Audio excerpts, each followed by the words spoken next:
I'm Peter Haddock, and I'm here at the LiuGong Europe Regional Hub with Howard. Howard, you've been the CEO of LiuGong for 10 years now. And Harry, we've been talking a lot recently about the BEV experience that people are now having. And that's the theme of the actual event here, battery BEVs and beyond. But Howard, you've had a little bit of time in the industry, 10 years with Absolutely. LiuGong. But I Yeah. wanted to really start this conversation with what are the challenges that we've faced, and how have we kind of overcome to be here today talking about BEVs and talking about a greener future, but also a tech-filled future? Sure, sure. I mean, it's been an incredible ride over the last 10 years because if you think, Peter, how we've had to develop our business in Europe, we've had to establish a team, Yep. we've had to recruit talent. And I think if you look around our team and the way it's structured from country to country and business to business, we've got some really rich, talented people in the organization. And having established the team, it's then about how we connect with our dealers and how we focus the dealers to prioritize what we see as our target segment. So in the UK, we've been working in demolition, we've been working in aggregates. Here in Poland, Peter, one of our biggest challenges was getting initially into the sector for LiuGong, dressed as Focus. In the past was pretty much in quarries, in mining. In LiuGong, we've made a really strong foothold here in the recycling industry. So with the 856, with the high tip buckets, we pretty much own that market. And then I think moving forward, it's all been about introducing a new brand to the market and demonstrating to people that we are a brand that they can trust. And we're a brand to which we've got a team who stands behind and supports that brand. And I think you'll have seen that today as you've moved around, Peter. You'll have seen our troops at the Yeah, coalface. yeah, absolutely. And I think what's really interesting is how welcoming those individuals have been, because it's not a startup business, this, Howard, but Sure. it's kind of feels like it's got that startup mentality of there is a problem, there is a challenge, how are we going to deliver something? And therefore, let's go out there and not just try and tinker, but change the conversation. We've been talking about some huge electric machines. We've been talking about you creating machines that are more powerful Yeah, electric than the diesel machines, but the diesel machines aren't therefore a secondary sure. product, but it's, going bigger, going more powerful. And that seems to be this sort of challenger mentality. As a new brand, if you go back 10 years ago in Europe, everything we've known has been about challenges and how we overcome those challenges. So when we bring the BV products to market here in Europe, for us, it's not a new product. It's proven in China. Yeah. We're already market leader. China's adopted the BV technology in construction equipment, not only because of the savings that you can get on electricity versus fuel, but the whole of life savings are there. There's no engine, there's no alternator, no starter. There's just so many benefits to having BEV. And that is the journey that we're taking people on. And we're trying to show them how we're changing that game. But there's also skills Sure. requirement for the transition. And today and yesterday, when I've been around, you've actually got partnerships now with people that are looking after batteries when you've got to remove them, or when a machine might have been damaged. They're doing that safely. When you've got repairs to different things, but also what you've done is you've teamed up with industry leaders Yeah. that provide some of the componentry for your excavators and wheel loaders, but also the battery systems now and the solutions for the big players. That's right, Peter. I mean, we're looking at providing the whole solution. And if you look at what you've seen today, we've got people who are specialists in logistics, in warehousing the batteries, in being able to transport those batteries and making sure that we comply with all of those standards that you need to move something of that ampage, of that size. It's all, for us, it's about market readiness. Yeah. And really what we tried to do over the last couple of days is to show people that it's not just about the big green machine that's pushing up the earth. Yeah, absolutely. Behind that, we've got the parts, we've got the infrastructure, we've got the safety training, and we've got all of the tools that a dealer needs to be able to get into this business. So we're trying to move forward on many fronts and do so in a way that gives people confidence. And I think what's interesting for me is there was a little statement that I've seen, Harry, today, and it's BEV with ambition, and it's almost like, what does that mean?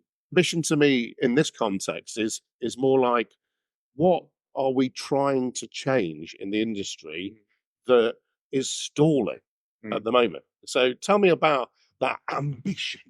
So, we've talked about this, Pete, with the customers who we're dealing with are some major infrastructure projects. Yeah. And, I think a lot of the big boys see the potential, not just on the fuel savings and the uptime, as Howard said, without those component failures with battery electric, but also that with the battery electric, the carbon savings and how to do it. Some of the smaller customers yet, they can't see how to charge the work site. Yep. So that's what we're bringing to the game now. And we're saying, look, whether that's a 12-hour operation, you can charge overnight, it's a fast charging solution, or whether we've got to do a deep dig below ground and put charging infrastructure below ground, put power hubs below ground.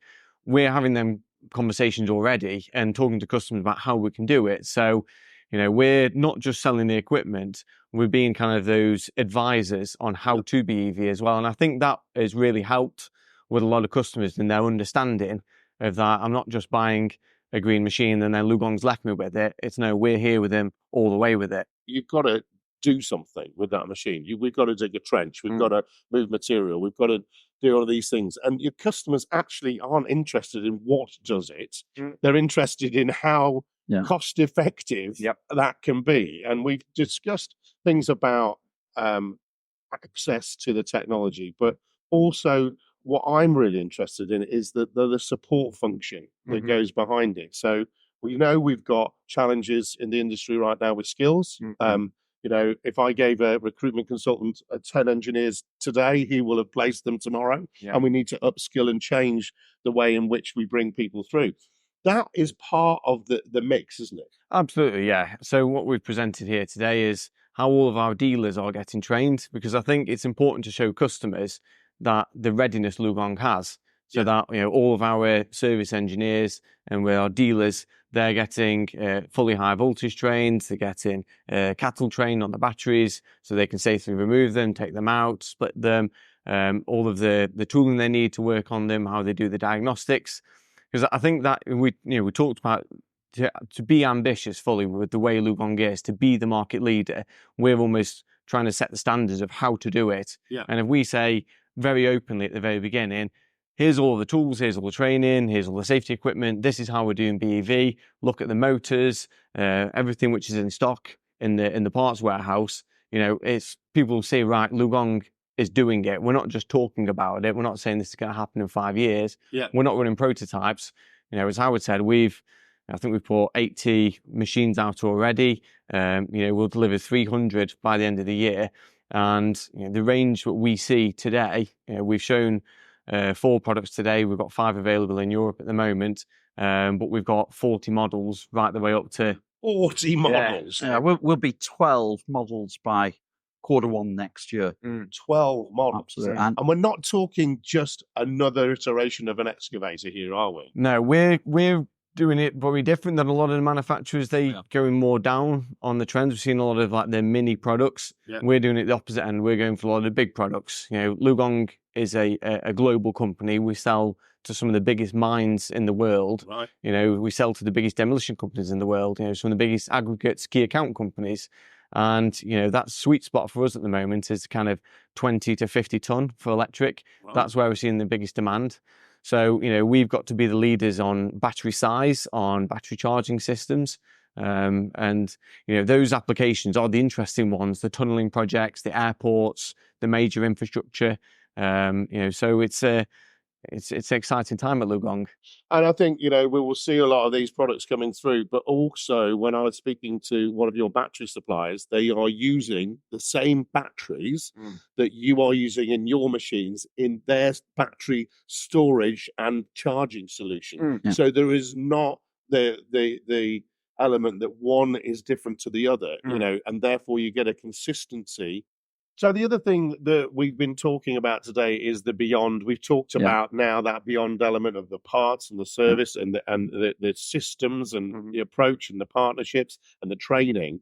But when I think about beyond battery, it's like, well, what about the circular economy? What about the overall performance? What about the Sure. warranties and the things Sure. that are worrying people in the marketplace, and how 1 million hours have been put on the equipment that's been out there for 10 years in the market. But where are you with all of that sort of piece? Sure. In terms of the beyond, I mean, it's beyond in terms of how we see these products and how they've proven to be with the durability. If we take the 856E, Yep. we've got machines that have had 2,500 charges, over 30,000 hours, and the battery's still going strong. Right. We're giving a guarantee on the battery that not only underscores our confidence in the product, but it represents the proof that we have that these batteries are durable and beyond what people are used to today with diesel products. Where does it end where, we have that machine that comes to the end of its life, or there is eventually battery degradation, and how that whole infrastructure? There's certainly been a lot of power used out there, and the solar farms that are all around us in Poland have probably been providing it in a green and sustainable way for us to use as well. But it's really interesting to come here and see the facility and actually see customers and dealers trying the machines and talking about all the different solutions and applications. And certainly there's way more beyond than I expected, guys. So great to see you. Great. Thanks a lot, Peter. Pete, thanks for coming.